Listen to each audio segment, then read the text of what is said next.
Can a U.S. citizen legally decline a government-ordered vaccine by asking if it contains MRC5 or a possibility of an iatrogenic reaction? No, that's not true. The U.S. Supreme Court ruled that the government can force vaccinations, and a citizen can only avoid it if they can prove that they are not a fit for the vaccine, and that it would seriously impair their health or probably cause his death. The claim appeared in a meme on Facebook on April 17, 2020, under the title, "How to Legally Decline a Vaccine."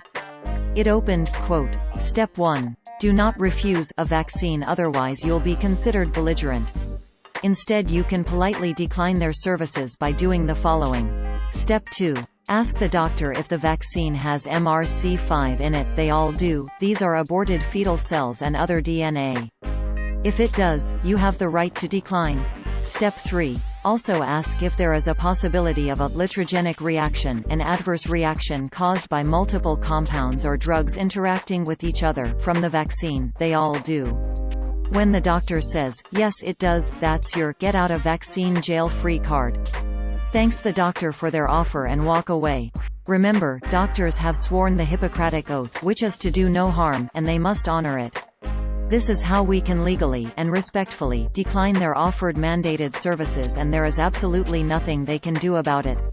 Now you know." End quote. This is what the post looked like on Facebook at the time of writing. The presence of MRC5, discussed below, in a vaccine and possible iatrogenic reactions from a vaccination, also discussed below, do not meet the standards set when the U.S. Supreme Court decided the issue with a 7-2 vote in 1905.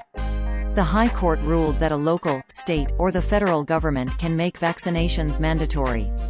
A citizen can only avoid the vaccination if they can prove that it would seriously impair their health or probably cause his death.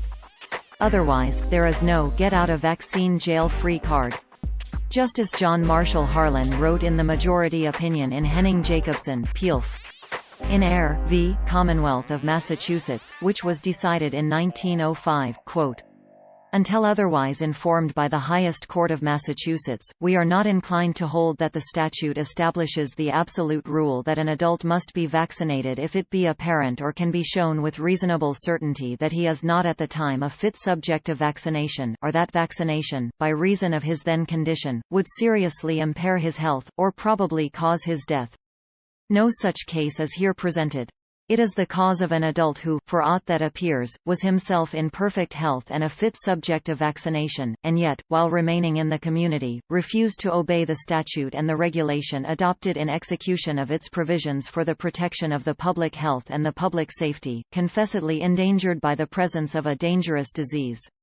End quote. In the 1905 case, the plaintiff Jacobson was ordered to pay a $5 fine for refusing a smallpox vaccination. But what if someone asks if MRC5 is in the government-mandated vaccine? No. And contrary to the meme, not all vaccines are connected to MRC5, which are cells derived from a fetus aborted in 1966.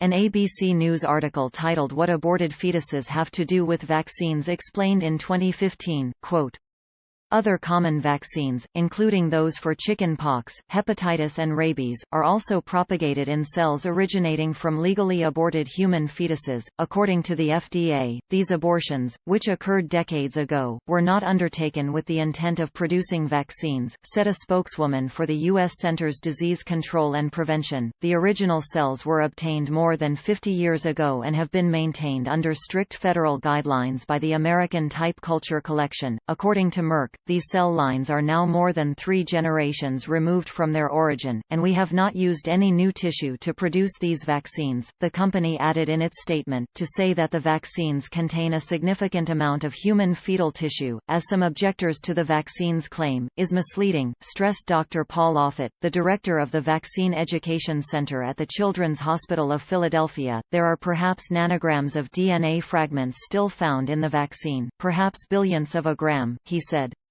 You would find as much if you analyzed the fruits and vegetables you eat. End quote. The distant connection with an abortion in 1966 is not a reason for Catholics to refuse vaccinations, according to a Vatican statement on the religious objections to the use of MRC5 in the production of vaccines.